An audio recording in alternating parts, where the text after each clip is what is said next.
Hello বন্ধুরা, সবাই কেমন আছেন? ভালো আছেন? আমি মনসুর আলী, ঠিক আছে, আপনাদের সামনে আজ আবার নতুন একটা খিচুড়ি নিয়ে চলে আসলাম। আসলে খিচুড়ির স্বাদটা আসলে বলতে পারি না, কারণ সপ্তাহে একদিন খিচুড়ি হবে। মাছ দিয়ে খিচুড়ি, আর এটা হলো সালাদ। খুব দারুণ একটা সালাদ। সৌদি আরবের এই সালাদটা আসলে খুব চলে, সৌদিরাও খায়। যাই হোক, আমাদের বিশেষ খুব টেনশনে আছে।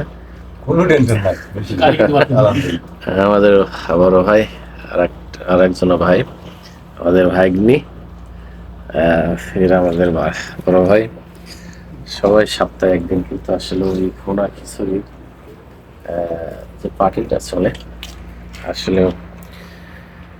আর যেখানে আছেন, ভালো থাকবেন, সুস্থ থাকবেন, এই বলে এই ছোট্ট ভিডিওটা এখানে শেষ করলাম। ওকে, আল্লাহ হাফিজ।